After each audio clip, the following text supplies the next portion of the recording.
Happy anniversary po IBC Manila. Kami, sabi nyo nga po sa kagabi nyo, lalaki at babae. Magultuhan mo kami tayo. Sino po ang first time natin? Pakitaas po kamay. Palakpakan natin mga first time. We want to thank you for being here at IBC Manila. We're so glad that you're here. Salamat po sa pagpunta. Palakpakan nyo rin natin yung ating Pastor Denny Surahe na kanyang pamilya. And yung mga pastor is normally, hindi po yan nabibigyan ng recognition. Pero yung ganitong klase ng dawain po, for 18 years, hindi po maraming churches ang nakakaabot sa ganitong panahon. Kaya po purihin po ang Panginoon for giving you another year. Debutan mo kayo, no? And of course, palakpakan mo natin yung mga small group leaders mo natin. Nag-iwan mo pakitag yung kamay ng mga nagdidig ng small groups. Amen. Yan po ang mga unsung heroes ng church. And we pray, padalangin mo natin that after anniversary, mas madagdagan pa yan. Yung mga nandun sa mga small groups natin, maging designers din later on. No? Kaya ngayong araw mo na ito, kasi ilang oras mo ba?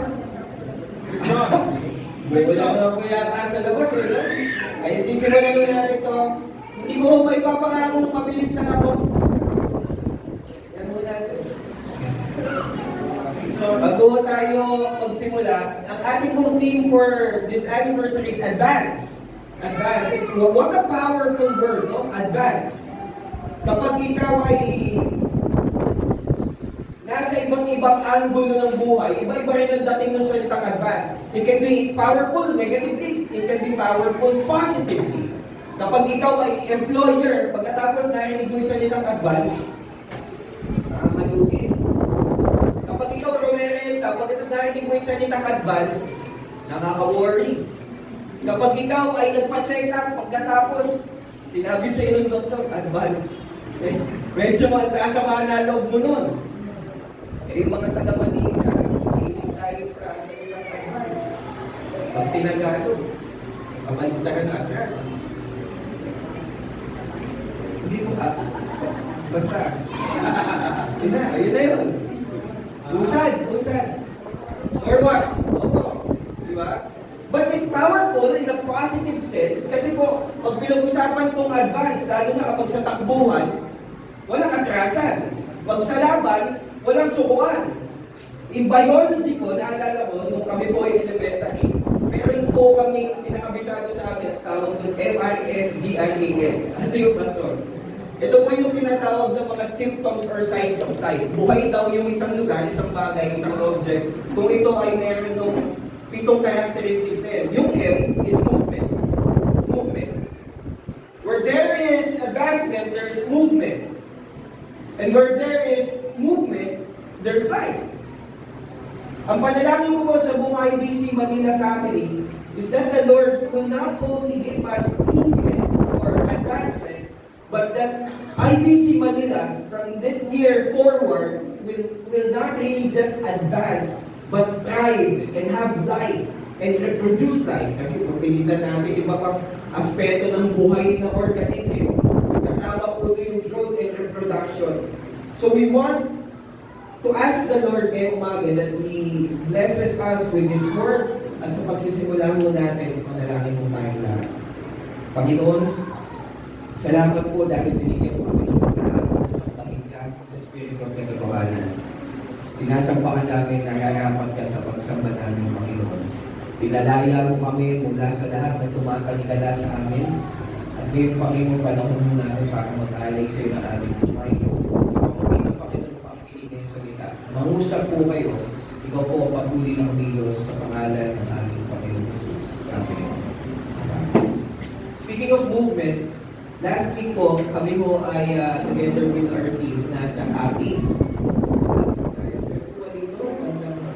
Nag-Apis po kayo, ha? Nasa ano po kami, Amaga. Sa Sigma. Sigma Boy. mga Sigma Boy dito, napagalo lang ito. nandun po kami, and naalala niyo po nung ang Pilipinas, sinakop ng mga Kastila, tapos technically sinakop din tayo ng mga Amerikano, hinatiho ang Pilipinas. At ang napunta sa mga Baptist ay yung Panay Island. So marami mga Baptist doon. We're helping a 94-year-old church doon po sa Capiz with regards to their discipleship. Nagkaroon kami ng bad experience. Hindi ko na mapanggitin yung airlines na sinakyan namin. Pero bigla kami chinarge ng extra baggage on the spot. Nakuha pa yung Pastor Jomar. Pastor Jomar, napabara na kapwa Pilipino. Mahirapan ng kapwa Pilipino. Natawa na lang kami. So, hindi na kami nagalit. Gumano na siya eh. So, and then habang nasa terminal po kami, nag-iintay po kami doon. Wala po kami tulog. Pagdating namin doon, imagine niyo ang flight namin ay 4 a.m. pagkatapos diretso kami sa church. So lahat kami, magkakatabi pa kami doon sa simbahan, mga nagkakagano. Wala pa talaga tulog eh. And nandun kami sa terminal, doon kami medyo parang struggling na talaga eh. Dahil tutulog po kami doon eh. And speaking of that, meron yung kami pinapanood, kaya ako lang naman ito, meron kami pinapanood niya Lara, paling time namin na basis sa Netflix. Ang title mo nitong movie na ito is The Terminal. Si Tom Hanks po yung bida dyan, pagkatapos. Ang ganda nung halaw nung storya, kasi kakaiba siya eh. Itong lalaki na to, nag-drop siya sa terminal ng airport, pagkatapos, ang tagal niya doon, tumagal siya ng dekada sa airport, doon siya nakatira. And pag nai-interesado ako sa isang bagay, I really research lang. Nakita ko ito pala ng terminal, hango siya sa totoong buhay. Meron kang isang Iranian. Doon siya natutulog talaga. Meron isang Iranian, ang pangalan niya Mehran Karimi Nasseri. Si Nasseri. So yung real life inspiration nito kasi isa sa Iranian, native ng Iranian, ng Iran. Pagkatapos po, nag-aaral siya sa UK. Alam niyo naman, kung mga panahon noong 1970s, 80s, medyo panahon mo yun ng tyrannical rule in Iran. At ngayon pa rin naman po. Ang nangyari mo dito sa lalaki na to, nawala niya yung passport niya, kinalaban daw kasi niya yung state eh. So medyo nagkagulo sa Iran. Pagkatapos papunta ulit dapat siya ng UK, nawala na daw yung documents and passport niya. So itong lalaki po na ito, he stayed dun sa tinatawag na Charles de Gaulle Airport po sa France for 18 years. 18 years. Ayan na yung mga gamit niya. Kilala na siya ng mga personnel doon. Pagkatapos, lahat ng mga tao, nagtataka, bakit maraming squatter doon? Binayagan na ng airport kasi refugee po siya. Ginawa rin siya ng UN ng status na refugee. Wala siyang paper, so hindi siya makakapasok doon sa bansa. Hindi siya pwedeng bumalik ng Iran, papatayin siya. So stuck siya. Nandun po siya sa terminal. And to make matters worse, parang wala siyang pera. So ang ginawa niya, dumistante siya, yung rex ko doon, nakikihingi siya ng pagkain, kumikita na rin siya later on, nakabisado niya na yung sistema sa terminal. And the sad thing about his life is this, ang problema mo sa buhay niya, nagkasakit mo siya sa puso. In real life, nagkasakit siya sa puso. Pinagamot siya. And after mo niyang bumalik, alam ko kung anong ginawa niya. Bumalik ulit siya sa airport. Because he fell in love. Ang sweet naman ng pastor, ang sweet. The problem with this man is the problem that we have today.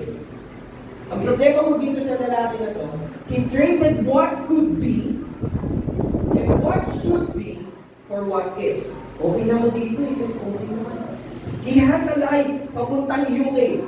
Pwede siyang magtapos. Pwede siyang, he can be anything that he wants to be. May aral siya. Pero sabi ko, hindi naman ako dito eh. What should be and what could be, pinagpalit niya lang dun sa kung ano meron sa ngayon. The second problem that he has is he became satisfied with being stuck. Okay na ako dito. Stuck ka. Eh, ano naman? Komportable naman ako eh. And lastly, he fell in love with the status quo. Ayaw niya nang istorbohin yung natural rhythms ng buhay na komportable na siya. po ang nakakalungkot doon sa buhay ng tao na to. At yun po ang nakakalungkot sa buhay ng marami po sa atin. I'm not here to moralize this. I'm not a moral authority para nalilin ko yung kung nasan man po tayo. Pero pag pinagsama-sama mo itong tatlong characteristics na to, it all boils down into one word. Ano yung word na yun? Yan ba yung kinanta ni Rose Saints? Dapat yun. Di ba kumakanta na sa, ilabas mo to, pastor. Sabi mo lang mo eh. Pag sinabi mo natin apathy, it is a general lack of interest. Okay ka nang hindi maging okay. Hindi, ano ba yung sila Alker Chris? Updated kaya. Episode 27 na ba? Updated kaya. Pero napalag ko yung Korean nun eh. Kaya medyo. Pag sinabi mo natin apathetic ka, wala ka nalang pakialam. Okay na ako dito eh. Wala akong pakialam kung ano ginagawa niya. Huwag niyo na lang pakialaman. Wala akong pakialam sa inyo. Huwag niyo akong pakialaman. That's apathy. Apathy. And I want you to understand, gagamitin ko po springboard to sa lahat, sa buong mensahe mo natin. Okay? Basahin mo natin, sabay-sabay tayo. Ready? Begin. Apathy is the deathbed of advancement. Ulitin ko po. Apathy is the deathbed of advancement. Anong ibig sabihin mo niyan, Pastor? Ibabaon ka sa hukay ng kawalan ng interes at direksyon, anumang offer ng paglago at pagkasenso yung ibigay sa'yo, wala ka ng pakialam doon. I have seen this far too many times sa buhay ng maraming tao, mga kapatid. Hindi naman mo ako nagpapaulat ng stray bullets, but meron mo isang kilala, papangalanan, siyempre. Virtually, ulila na, nanay na lang niya, yung nandyan. Pagkatapos po, binigyan siya ng shot. Alam ko to kasi, alaga ko to eh. Personal na alaga ko. Binigyan siya ng shot, pag-aaralin. From high school to college. Sa pagtapos po namin hanggang senior high, sa amin po siya nakatira, from dumating mo sa amin, grade 8, nakatapos ng senior high, pagtatapusin mo siya hanggang college, anong course man yung gusto niya? What he chose is, hindi ko minamalit yung trabaho, ay tagatagtad ng manok sa isang bilihan ng lechon manok. Hi. Why? It's apathy. It's a deathbed. I have seen a very successful man in his early 60s. Hindi ko na ako sasabihin yung kanyang trabaho. But, simula ko nung magkasawa sila, iniwan niya na ho yung kanyang mga anak sa mga asawa niya, sa asawa niya. Nagkabalik na. Tanto kasi anak. Iniwan niya na yung mga anak niya sa kanyang asawa. Yung kanyang hanap buhay ay contractual. And dumating yung time, nag-retire na siya. Mataas yung katungkulan, mataba yung wallet, mahaba yung digit sa bangko. Pero nung dulo ng buhay niya, nung namatay yung asawa niya, what he said shattered my heart. Sabi niya, hindi ko nidalhin yung asawa.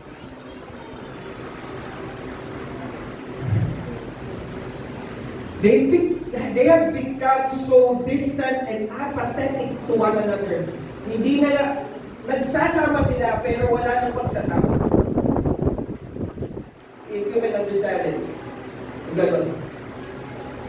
Why? Because apathy is the deathbed of advancement. Tingnan mo natin mga kapatid yung pictures na to. Ano yan? Sabi nung church. Sabi nung bata, church. Sabi nung iba, restaurant. Church po yan na naging restaurant. And you have hundreds of that in Europe. Ngayon, kasi sa Europe po, ang fastest rising religion in Europe is the religion of the religionless and Islam. Bakit ganun to, right? Ang Europe, ito ang missionary sending continent in church history. Ano na yung apathy? Sa deathbed, sa pagtaas. yung mga simbahan mo yan mga kapatid. Ngayon, restaurant na lang. Bakit mo binabanggit sabi niyan, Pastor? Kasi, kaya mo ito yung tema natin, advance. Hindi po ito something na ginawa lang para meron ng title. This single word was given by the Lord to your pastor in his heart. Kasi He wants to steer you into advancement. Because if you will not advance, kanina nag-uusap po kami, the 18th year of the church, actually, 10 to 20th year ng church, make or break po yan. Why? Kasi po ito yung period kung saan either you will decline or you will advance. Either you will decline or you will advance. Ang tawag po dito, prime time. Ito ang prime ng church nyo, mga kapatid. It's up to you if you want to decline or you want to grow in advancement. Nasa inyo po yan. Hindi natin, Lord, Pastor. The Lord makes the increase, pero may kailangan kang gawin. Anong kailangan kong gawin, Pastor? That was the remedy na binigay ni Apostle Pablo in our theme verse today. Can you open your Bibles in the book of Philippians chapter 3? Ito po ang babasahin natin yung verse 40. Okay? Sabi ko dito, ni Apostle Paul, ang Philippians po mga kapatid, kung may counterpart ang book of Job in the New Testament, Philippians dapat po. Pero plot twist, ang Philippians po, ang keyword ng Philippians is the word joy. Rejoice. Kasi Paul was stuck in prison, advancing God's kingdom, but his spirit is advanced. It was not stuck. Sabi niya, I may be in chains, pero hindi niyo ako mapipigilan. That's the kingdom advancement mentality ni Paul. Kaya nga po, imbis po na mag-iiyak si Paul sa isang madilim, malamig, at mag-isa ho siya dun sa, actually hindi siya mag-isa, nakagay na ho siya sa isang Roman centurion. Imbis na mag-iiyak po siya, ginawa po ni Apostle Paul, he rejoiced in the Lord. And actually, kaya sinulat niya itong letter to kay Philippians para sa mga taga-Philippi. Kasi ito yung mga partner ni Paul in the ministry, nagsusupport sa kanya. Sabi niya, thank you. Thank you. Kasi sa kabila ng lahat na to, alam kong may kasama ako. Pero huwag kayong mag-away-away. Kasi ang isa rin focus ng Philippians is unity. Kaya yun po ang pinag-uusapan ni Apostle Paul doon. In chapter 2, sabi, magpakumbaba kayo, huwag kayo mag-away. Meron po siyang babagay sa chapter 4, si Euodias, nagsisinti kayo, sabi, huwag kayo mag-away, please. Para sa advancement ng kingdom ng Panginoon. Sabi ko sa kapatid ko, huwag kayo mag-away. Huwag kayo mag-away, ha? Para sa kingdom ni Lord.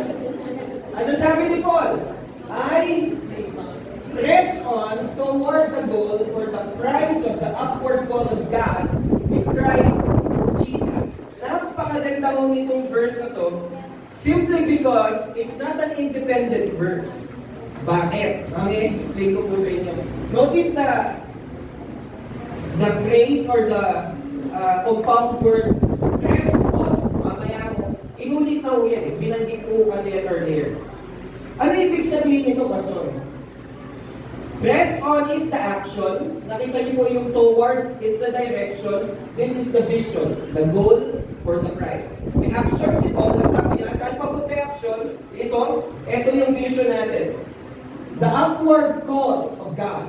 The upward call of God in Christ Jesus. Ano ibig sabihin niya to, right? Hindi mo yan independent verse. Bakit? Kasi binanggit na niya yan sa verse 10.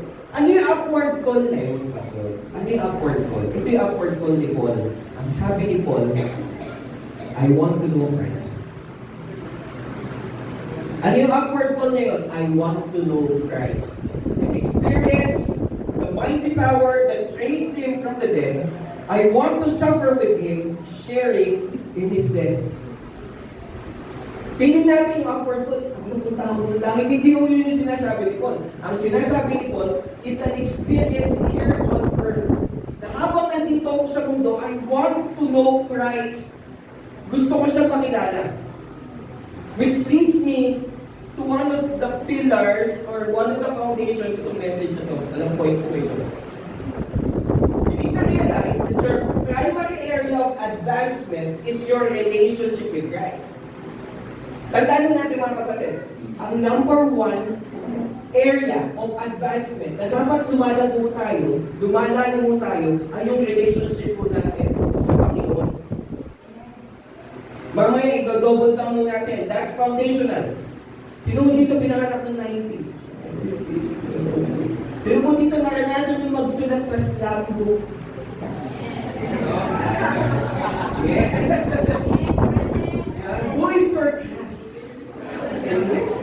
What is your motto in life? Hindi talaga. Diba? Yung iba, dun yung manilalagay yung flames mo. Diba?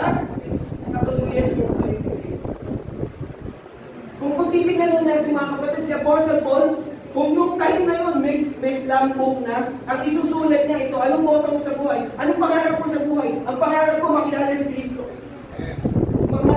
My deepest desire, my deepest pursuit, makilala ko si Jesus. Maranasan ko ang Panginoong Jesus. Iyon po yung kanyang dream sa buhay. Lahat po sa atin dito, meron po tayong pangarap. Matatayog po yung ating mga pangarap. Mga young people, mangarap kayo, ha?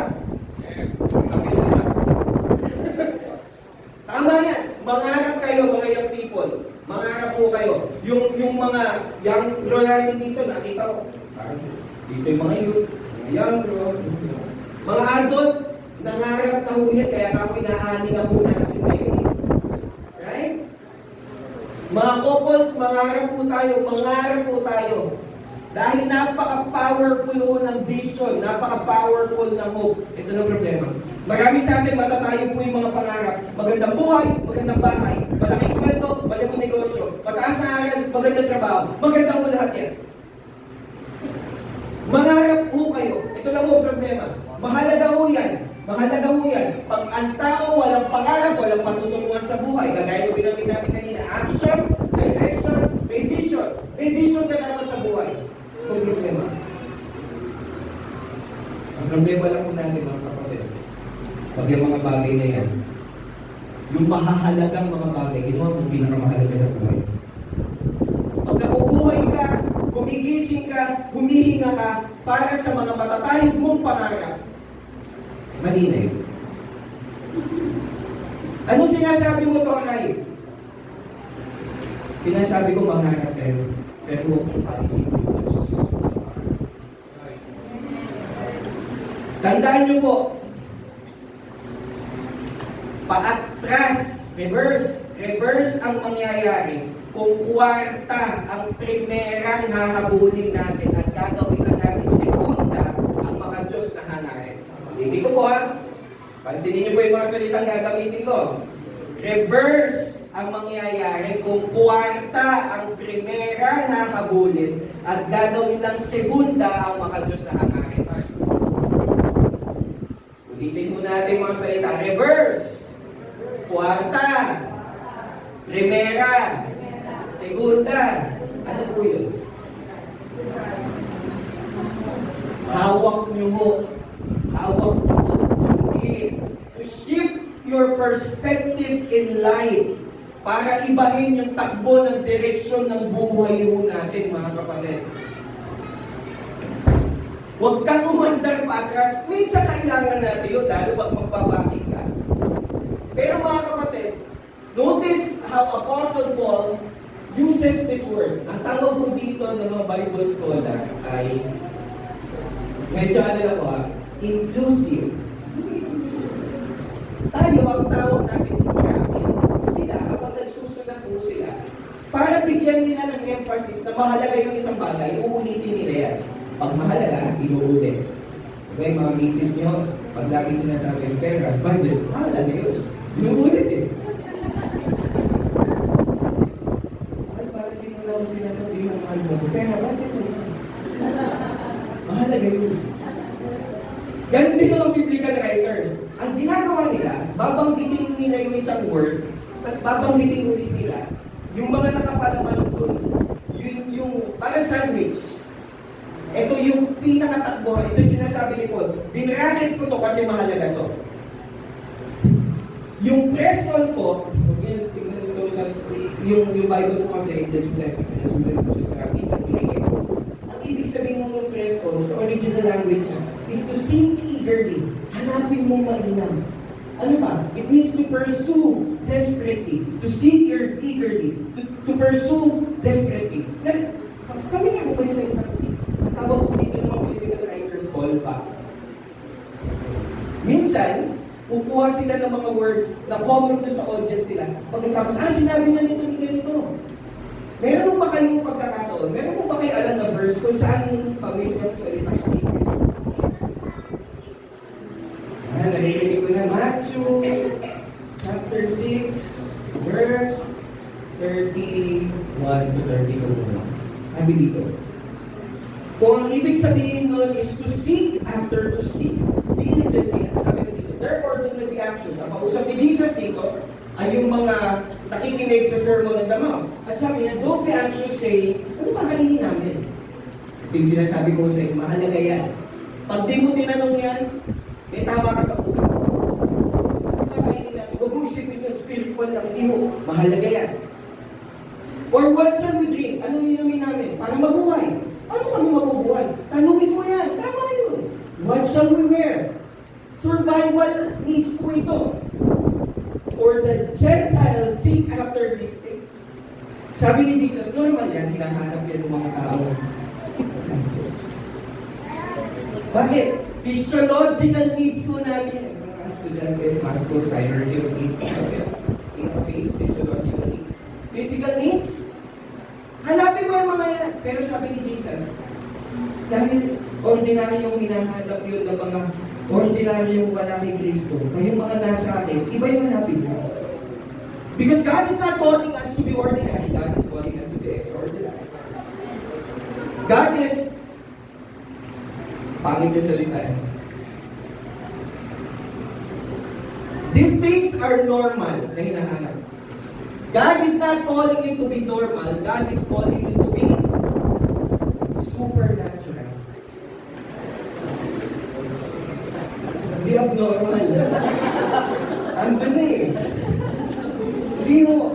Sabi ni Jesus, yung mga bagay na yan, hinahanap talaga yun ng normal na tao. Alam niyo po kung bakit favorite ko itong verse na to? Kasi nung pinakita ko yung unang anak, 6:32. Nagde-devotion ako ng Matthew chapter 6.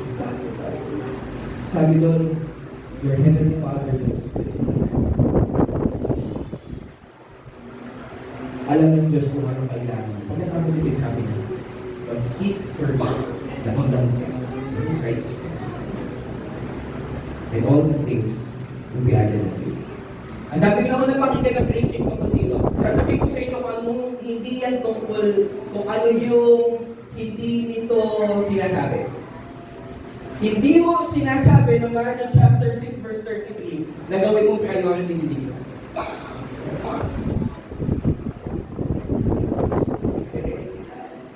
Mga kapatid. Kasi ang context nito, Matthew chapter 6 verse 1, purong pinag-uusapan ni Jesus, kingdom. Matthew chapter 5, wala namang pinag-uusapan si Jesus, hindi kingdom of God. Ano ibig sabihin mo? Kasi sabi natin, seek first, hindi priority. Hindi mo mga kapatid. Ang pinag-uusapan mo dito is not about rearranging your schedules and priorities. It's about radical surrender. Paano mo nasabi yung pastor? Tingin po kasi natin, porket may salitang first, ang pinapagawa po ni Lord sa atin, gumawa ka ng priority list. Madalas, di ba, sa mga small groups tinatanong niya, anong number 1 priority list? Anong number 2 family? Anong number 3 studies? Anong number 4 family and friends? Ito bang first, ano, tinuturuan tayo na gumawa ng list, priority list? I beg to differ. Alam niyo kung bakit, mga kapatid? Kasi, kung ang tingin mo sa Diyos, number 1 lang sa priority list mo, hindi mo siya isisiksik mo siya sa schedule. Ibig sabihin, pag tapos na yung number 1, pwede ka na sa number 2.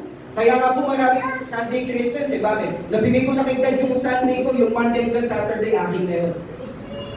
Bakit? Kasi priority ko siya eh. Pinuna ko naman siya eh. Inuna ko siya. Hindi po yun yung tinuturo dito. Ang tinuturo po dito, the Greek word used there is seteo. Ang ibig sabihin po na is to be desperate, to crave for. Ang tatay ko po, 3 years ago namatay due to heart failure. Lalakad po kami sa kalsada, bigla akong tumumba. Pagkatapos diretso ko sa ospital, sabi ko doon, yung tatay mo, his heart is only 18% functional. Parang kung bumuho yung mundo ko eh. Nung mamamatay na ko yung tatay ko, alam ko, naiintindihan ko ano ibig sabihin ng to desperately seek. Kasi yung nga yan,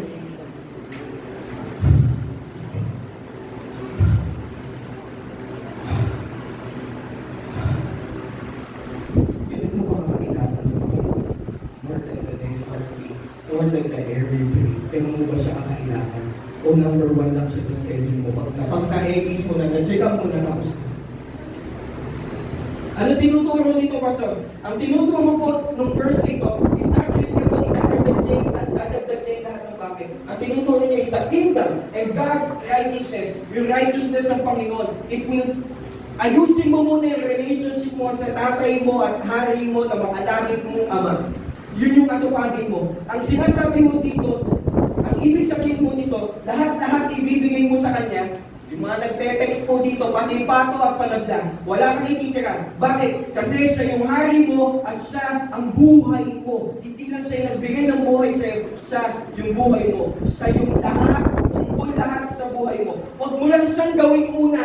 Gawin mo siyang simula, gawin mo siyang huli, gawin mo siyang umpisa, gawin mo siyang bukas, gawin mo siyang gitna, gawin mo siyang lahat at lahat at lahat sa buhay mo. Yun yung kasi. Huwag mo lang siyang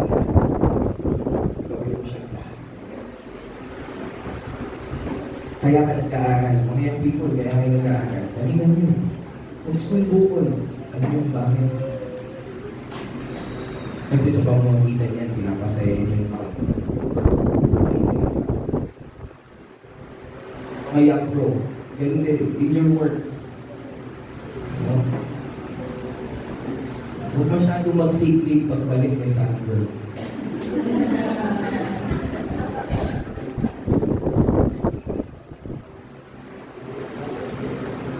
Sa mga couples, kami usap kami ng Pastor Dennis, sabi ko medyo din na po kami ngayon kasi dalawa na yung anak namin, isa babies, struggling talaga kayo. Alam niyo po kasi yung mother-in-law ko po, pumunta na lang sa Australia sa wala aking kasama. And many times, aking asawa ko is napaka-talented niya. Ang dami niyang gustong gawin sa buhay. Pero sabi ko, God is glorified in this. Ma-disciple natin lahat, hindi natin ma-disciple yung pamilya natin, lets pa rin tayo. Kung ano man yung tinalanan niya ngayon, galingan mo, bakit siya natin?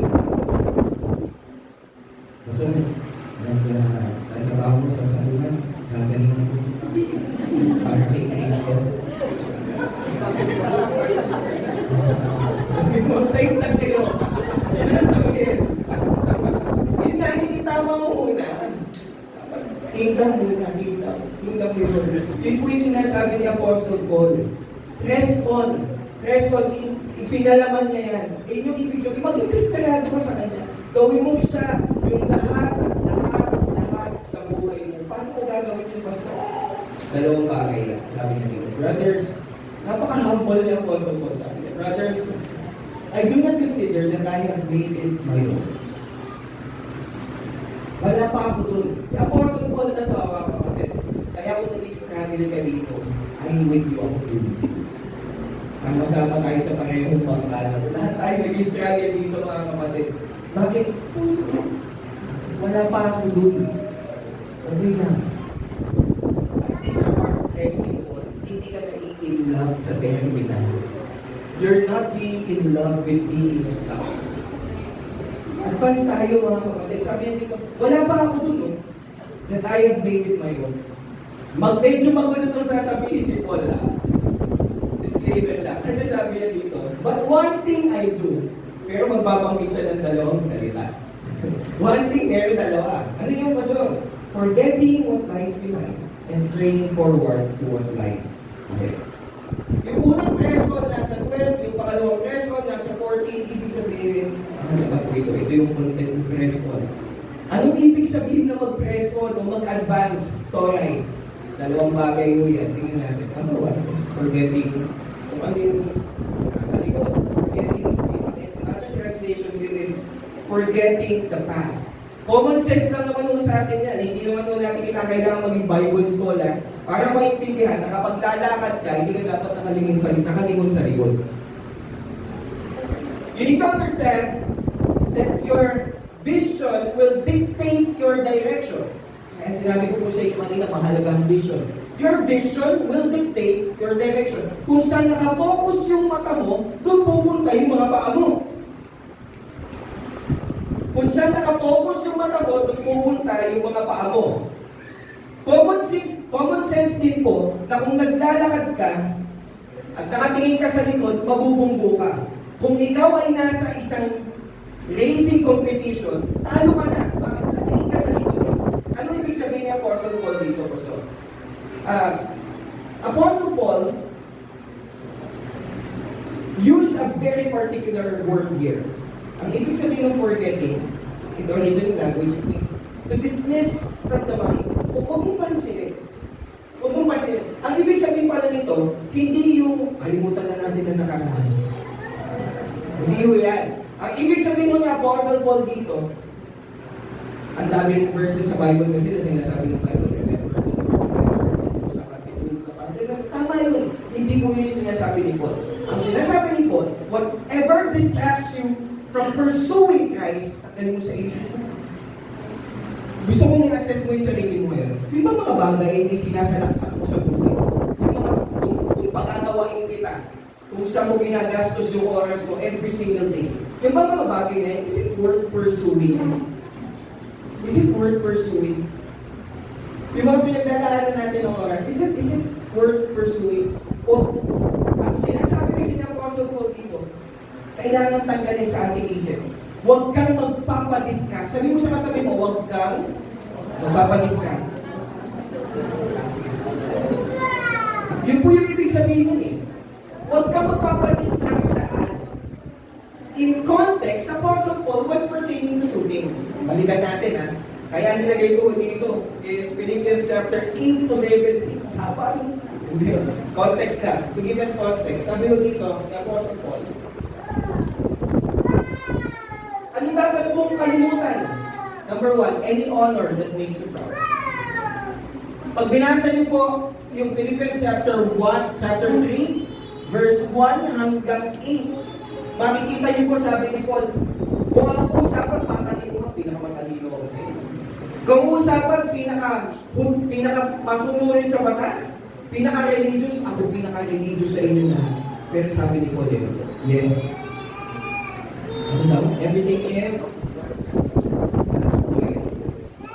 Everything else is worthless. Ito ba yung sinasabi ko sa inyo, mahalaga ba yun? Yung mga pangarap mo yun sa buhay? Mahalaga yun. Pero pag kinumpara yan, kay Kristo, problema sa atin, si Kristo pinabasuran natin, yung mga basura ginagawa natin dito. Dapat may kailangang pagpilihan, si Kristo yung madalas na iiwan. Problema po sa atin, mga kapatid, ang dami natin mga bagay na pinipili over Christ. Hindi, anniversary, dapat encourage you. Nag-trim down ko yung alaan si Pastor Rex.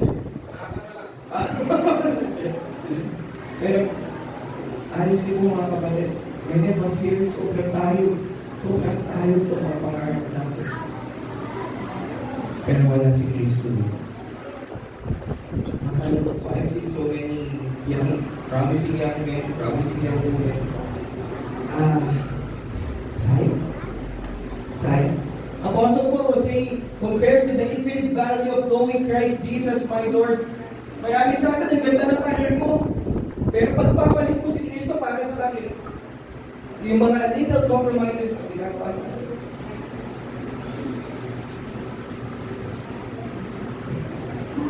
Sabi ni Paul, the infinite value of knowing Christ Jesus, my Lord. Mas masakit pa to si Paul kasi ito eh. For His sake, I have discarded, tinapong ko lahat, everything else, counting it all as ano daw? Sa ibang version, tignan nyo, ano nakalagay. Excuse me for the term. Sa Sabi ko, human excrement. Ano yun? Dumi ng tao. Imagine mo yung picture image yung ginagamit ni Paul na ang isang tao daw na ang pinipursue yung mga basurang bagay na to para nagdadampot ng dumi na to. Yak na yak tayo sa imahe ng ating isipan pero hilap na hilap tayo gawin. Maraming bagay nagpapataba ng wallet pero nagpapapayat ng kaluluwa. Pursue Christ. Sabi niya, so that I could gain Christ. Any honor, anything that keeps me away from Christ, kahit gaano ka kagalit, nakakatuwa kayo, may trend sa mga kabataan, ano? Yung mga influencers, nagiging Christian, nagpapabaptize. No? Natutuwa mo ako dun sa mga yun eh. Pero minsan hindi ko maisipang matanong eh, content ba to? Sabihan niyo na ako kung malisyoso, pero minsan lang kasi parang ganun lang. Yeah, I have seen so many Christian influencers na nag-i-influence yung iba pa. That is so good. That is admirable. That is so admirable. Pero sometimes in the back of my mind, kahit naman sa akin din, ginagawa ko pa ba na parang kay Kristo o parang sa sarili kong pagpapalaban ng pangalan. I have to be confronted with that. Sinasabi ko nga po sa mga bata ng pastor na sometimes I get the chance to mentor, huwag niyong pangarapin na yung mga mukha niyo nilalagay niyo sa mga poster, may sarili kayong quotation. Sabi nga sa kanila eh, negative na agad kayo sa akin kapag yung mukha niyo ginawa yung background sa PowerPoint presentation. Sabi ko sa kanila eh, yung mga pastor ko kasi hindi ko matirang pa sa akin dito. Sobrang na-off lang po ako. Bakit? Tungkol kay Kristo yun, gagawin mo pang sa'yo. Any honor that makes you proud. Bakit? Lahat it should be directed to my Christ. To my Christ. Bakit? Mamaya, sasabihin ko sa inyo ba? Pangalawa, dapat huwag kang magpapadistract. Any honor that makes you proud, ito any horror that makes you scarred. Ano yan? Sabi mo dito ni Apostle Paul, sa 1 Timothy chapter 1 verse 15, yan po yung ongoing premise ni Apostle Paul sa Pauline epistle niya. Sabi niya, Christ, Jesus came into the world. Tignan niyo kung anong description ni Paul sa sarili niya. Minsan pag nagsasalita ako sa ibang lugar, Pastor, anong gusto mong ilagay namin dyan? Bahala na kayo. Sinerch na sa Facebook, bahala ko kayo dyan. Tignan niyo kung anong favorite nakalagay sa bio ni Apostle Paul. Chief. Ano daw? Chief Sinner. Gusto natin maging CEO, Chief Executive Officer. Hindi. Si Paul, sabi niya, I am the chief. Ako yun. Bakit? Bakit niya sinabi yun? Sabi niya, I persecuted the church of God violently and trying to destroy it. From the words of Apostle. Pero sabi niya, hindi na ako magpapadistract doon. Kaya nga diba, isang tao naman lumapit kay Apostle Paul, si Barnabas lang. Takot sa kanya yung mga tao eh. Why? They are horrified doon sa mga nagawa niya in the past. If you are here today, mga kapatid, many people have said to you, natak ka ng label. But if you are here today, the Lord wants you to hear this message, mahalaga ka sa kanya. I was given the chance to preach po, partner po kami nung probation sa Pasig, yung DOJ ng Pasig, yung mga subok laya ko, mga offenders, ayaw kong gamitin mo yung salitang K. Kriminal, sige, sasabihin. Kriminal. Nakagawa ng krimen. Pagkatapos, hindi na sila nakakulong, sinubukang palayain. And many times, tayo po yung tinatap ng sa probation PPO, ang tawag doon, Pasig Probation Office, ay Parole Probation Office, para po mag-preach sa kanila and magkaroon na tinatawag na therapeutic community. I preached the gospel one time to them, pagkatapos meron po lumapit sa akin isang lalaki. Pagkatapos ay sabi niya, teary-eyed. Sabi niya, Pastor, thank you dun sa sinabi mo. Sabi ko, alin po doon? Na mahalaga ba? Kasi sabi ng asawa ko, basura ako eh. Kasi sabi ng pamilya ko, wala na namang pinapukasan. Pero mahalaga pala ako sa Diyos. That's what Paul is referring to na, well, forget the past. Forget the past. So, iba, ano lang eh. Usong na yung pabigtib eh. Self-pity. Tamang self-pity lang. Trip sa buhay. Si Paul hindi. He really had a horrible past. He had a horrifying past. Ang pangit, ang sagwa ng nakaraan niya. But the Apostle Paul says, I rested at the bosom of God's grace. Doon sa yakap ng biyaya ng Panginoon. I surrender to that. I am forgetting that. Kaya sabi ni Paul, ayoko nang balikan yung mga bagay na yan. Understand that your dark chapters are not death sentences. Kung nobela ang buhay mo, yung mga pangit na kabanata, those are not death sentences. Ito po ay mga pagkakataon para gamitin ng Panginoon. Para ipakita niya sa atin na siya lang yung Diyos na may kakayanang gawing maganda yung pangit at pasagwa. Na kaya niyang gawing patunay ng kanyang biyaya yung isang binagong buhay. And that is Apostle Paul. Last na ito mga kapatid. Kaya ba?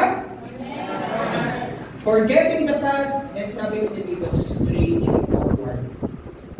Straining forward. Very, very particular word kasi isang beses lang siya ginamit sa buong Bible. Tawag mo dyan, papax lego. Anong ibig sabihin niya, Pastor? Paul was using the language of athletes. Si Paul po, laki yan sa Roman culture, aral yan sa mga Griego, alam niya ho yung Olympics.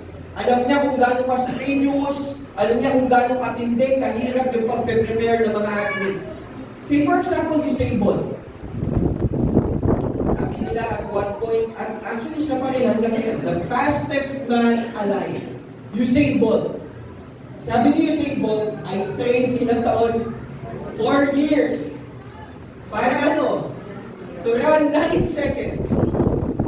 And people give up when they don't see results in 2 months. 4 years! Alam niyo kung gano'ng katagal gano'ng kahaba ang practice time ni Usain Bolt every day? 6 hours per day. 3 hours in the morning, 3 hours in the afternoon. Pag malapit na sa event, 4 hours in the morning, 4 hours in the afternoon. For 4 years, kayo na kung magtali, mga accountant dito, ganun katindi. Para lang ano, Toray? Para tumakbo ng 7 na segundo. Anong ibig sabihin ni Paul dyan? Paul was using the language of sacrifice. Kung ang usapan natin mga kapatid, advance.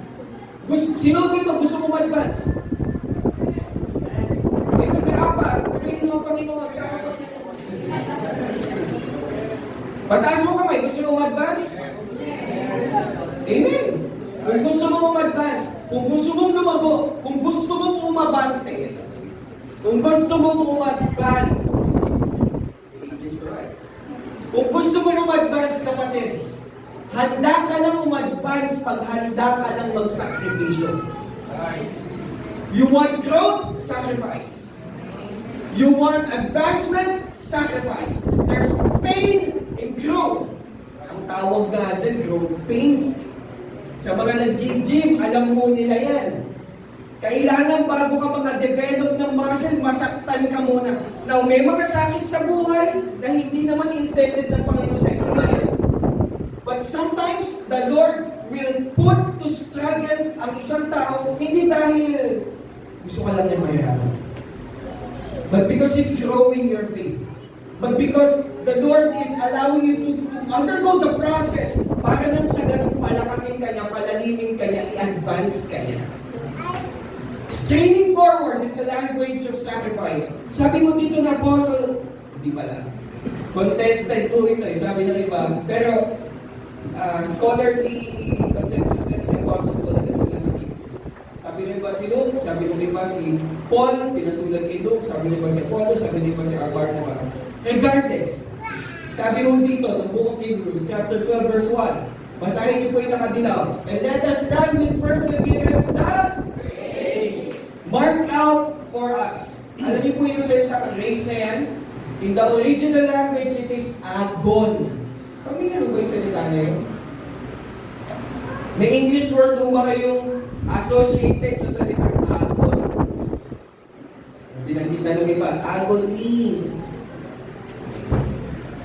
Naiintindihan ko po, ang buhay ng Kristiyano ay masayang tunay, nagpapalakpak. Hindi na kinakanta sa mga fellowship yan. Buhay ng Kristiyano ay kain tulog lang. Ang buhay ng Kristiyano ay masayang tunay, nagpapalakpakan, naghahalakhakan. Totoo yun kasama sa buhay ng Kristiyano. Pagtandaan mo natin, the Christian life is not a playground, it's a battleground. It's a race. It's an agonizing exercise. Masasaktan. Nag-open ko kami ng Bible study sa Japan online. Last week ko, nag-baptize na yung isang Bible study natin doon. Itsinalin mo natin siya sa isang church.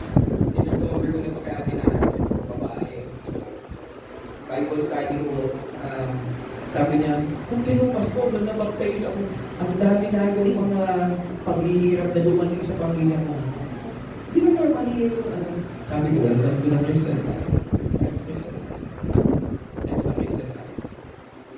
That's the Christian life. Masaya ang buhay ko sa mga kapatid. Pero may sakit. It's a language of sacrifice. If you want to advance, you need to sacrifice. Strain forward. Kaya nga sabi mo ni Apostle Paul, it's as if, kung ipaparaphrase ko po ito, sinasabi ni Apostle Pablo, gagawin ko lahat ng pwede kong gawin para lang ma-pursue ko si Jesus Christ. Even if it means masaktan ako. Grabe ka naman po. Ako na nasaktan si Apostle Paul. O siya nagsulat. Sige, basahin natin. I've been in prison more frequently. Nakulong. Been flagged. Ano yung flag, Pastor? Masaya ba yun? Mawat-awat, hindi mo, hinahagupit sa likod. And been exposed to them again and again. 5 times I received from the Jews 40 lashes minus 1, 39 times 5. Ganun karami. 3 times I was beaten with rods. Pinagbabangbo. Once I was pelted with stones. Pinagbabato. 3 times I was shipwrecked. Nawasakan ng barko. I spent a night and a day into the open sea. Yun yun, kahapon ka. Nasiraan lang ako ng e-bike, sabi nila ako doon. Ito 3 beses, mapapatanong ka nito, kanuha mo ba ito? Nasiraan kami ng barko eh. Pero ginamit pala ng Diyos yung nasiraan ng barko para magligtas sa mga tao. Ano pa? I have been constantly on the move. Alam niyo po ba ang hirap niya? Lagi ka naglilipat. Wala kang, baka NBA ito permanent address. I have been in danger from rivers, in danger from bandits, in danger from my fellow Jews. Yung mga kababayan ko ayaw sa akin. Ninanakawan ako ng ibang tao. In danger from Gentiles. So mga inaabot ko ayaw din sa akin. Kasi hindi naman physical yung sakit, hindi naman emotional. Mamaya sabihin ko sa'yo. In danger in the city, in danger in the country, in danger at sea, in danger from false believers, yung mga nagpapanggap. Ano ba? I have labored, I have toiled. Nakita niyo mo yun? Nagsakripisyo si Paul. I have labored, I have toiled, and have often gone without sleep, walang tulog. Sino dito walang tulog? Taas ang kamay. Purihin ng Panginoon. Nandito kayo ngayon. Tulog na naman kayo mamaya. Buti ka, nagising pa kayo eh. Joke lang. Hindi ka pa walang tulog. I have known hunger and thirst, and have often gone without food. Sino dito gutom na? Honest. Tapos na tayo. Pwede na.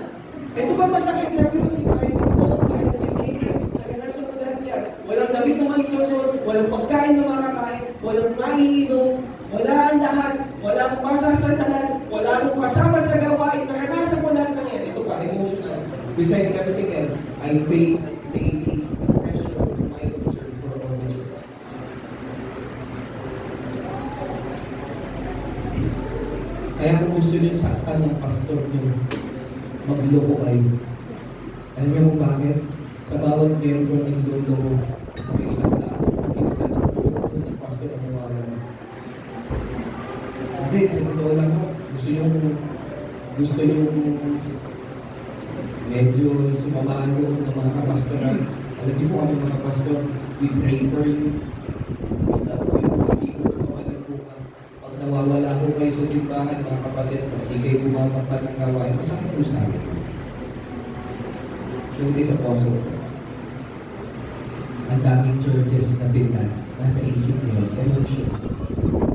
Merong spiritual, merong physical, merong relational, merong emotional. And Paul was saying all of these things is part of straining forward. It's part of pressing on. Yung pressure, mga kapatid, parte yun ng pressing on. It's the language of sacrifice. Handa ka bang magsakripisyo para kay Kristo na nagsakripisyo para sa'yo? Why would Paul do that? Bakit ginawa ni Paul yung pastor? Ito yung sinasabi ko sa inyo na kung sandwich nyo, sabi, press on, ito ho yung bacon na nasa gitna. Sabi ni Apostle Paul. Not that I have already obtained this or am already perfect. Sabi ko, I press on to make it my own. Ano daw yun? Ito yung reason niya.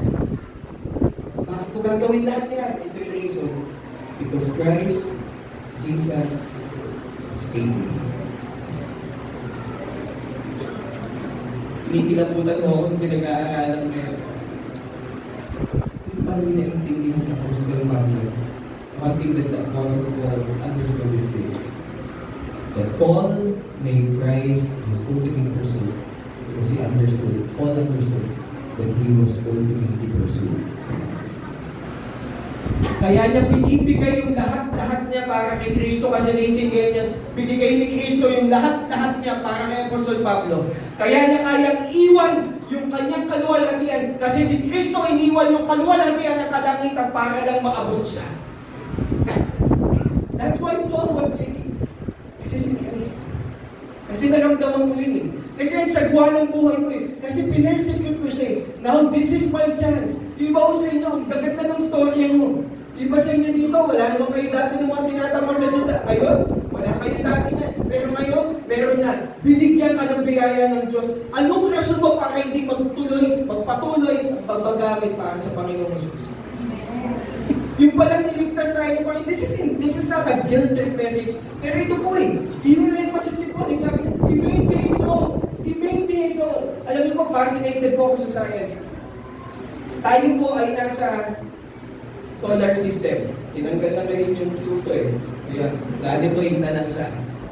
Dati pinapakapisado pa sa amin niya sa series ko. Mag-TikTok kasi pinapakapisado sa mga yun yung arrangement kasi yun ng mga planets eh, di ba? Mnemonic device siya. Nasaan ang Earth po dyan? Ang kaligid ng dalawa to. Pangatlo ito, no? Yung pangatlo. Ayan, tama? Earth, solar system yan. Ang solar system po ay nasa loob ng tinatawag na ito yung Milky Way Galaxy, yung po siya.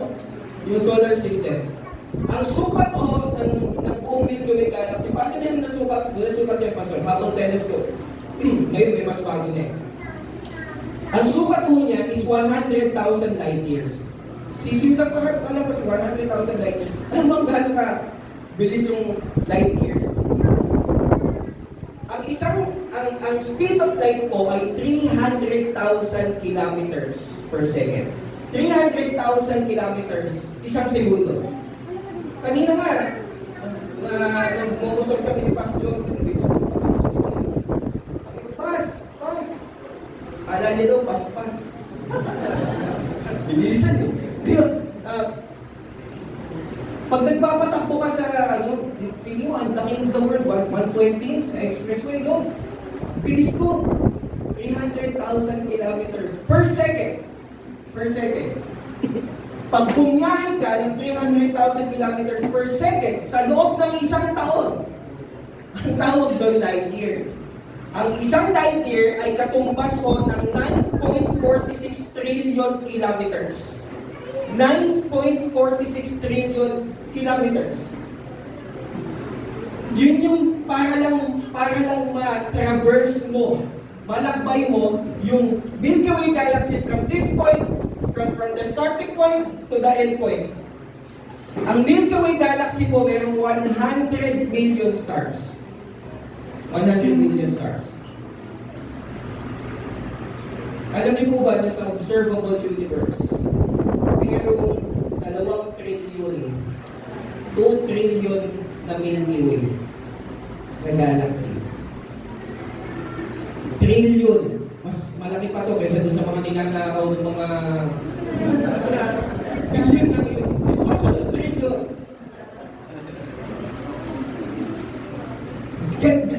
Sabi niya, grabe yun.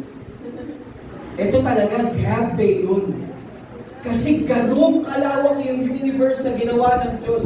Ganun sa kalaki, ganun sa kalawak, ganun katindi, ganun kataas, ganun kalakas ang Diyos. And yet, iniwan niya yung kalwalhatian ng kalanginan para lang anuhin sila.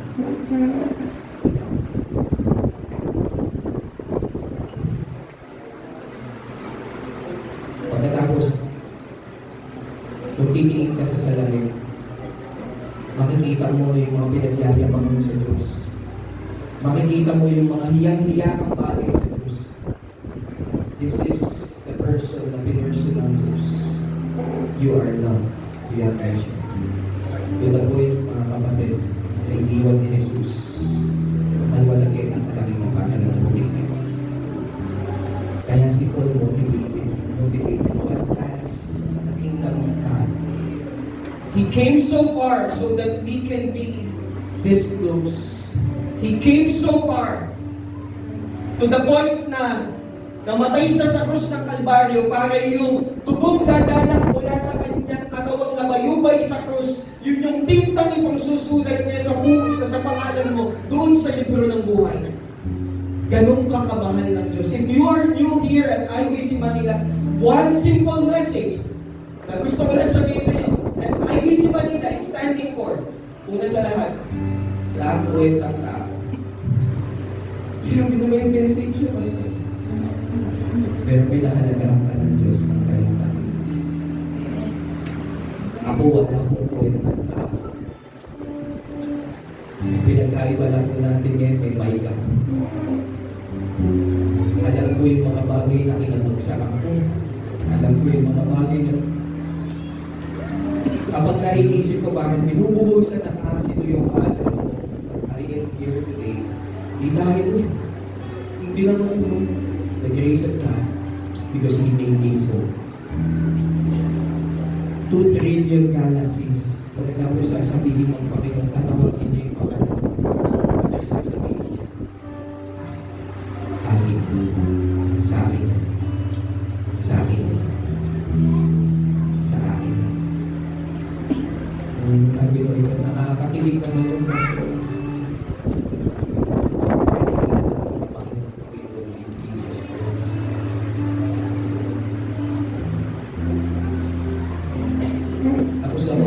Challenge you in this one. Kung naiintindihan mo yung upward call ng Diyos, intimate sa mga. Sabi dito ng Apostle Paul, brothers, join in imitating. Kaya abang naman ni Paul, Pastor. Ay ko kung sabi ni Paul, kung lalapit ako sa Diyos, hindi ako papayag na ako na. This is the language. This language. Kung lalapit ka sa Diyos, paghatak ka na rin ba? I only have one challenge, IBC Manila. Lumapit ka sa Diyos. At lumapit ka sa Diyos. That is what means to advance. To press on. Yung makilala siya, ipakilala siya sa iyo. Yun lang yun. Nothing more, nothing less. Kung isang lalaki, in 1959, itong lalaking na ito, pangalan niya is Dashrath Manji. Dashrath Manji. Isa mo siyang Indian. Mga Indian meron silang caste system. Lower caste, ang trabaho ko na sa construction, taga-sisid ng import na literal o gano'n. Itong lalaki mo na ito, one fateful day,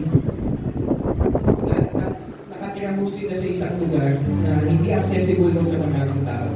Malapit mo sila sa bangin. Habang siya ay nagtatrabaho, yung kanyang mahal na asawa, dinalhan mo siya ng pagkain. At nung dinalhan mo siya ng pagkain ng asawa niya, aksidente yung nadulas sa pamilya ng kanyang asawa at namatay. Nakita niya na lang po yung asawa niya, nandun po sa ilalim ng bangin. Dadalhin niya yung asawa niya sa ospital, but it will take him 40 miles. 40 miles. Para kargahin yung asawa niya at madala sa isang pagamutan. Dahil po, bakit? May nakaharap na mundo sa village sila, papunta doon sa kabilang village. May kalang story short, namatay po yung asawa niya. Kung mamatay po yung asawa niya, he mourned. Pero hindi lang siya nagluksa. Ang ginawa niya, kumuha mo siya ng martilyo, kumuha mo siya ng chisel. Every single day of his life, pinangako niya sa sarili niya na wala nang mamamatay sa bayan namin. Kung kinakailangan paragin ko yung bundok na nasa harap, gagawin ko. Ginawa niya ko is to chisel away every day. Bundok, chisel away. Bundok, chisel away. Every day. Pukpok dito, maso doon, mag-isa ho siya, tinutulig siya sa mga tao, baliw, walang patutunguhan niyang ginagawa.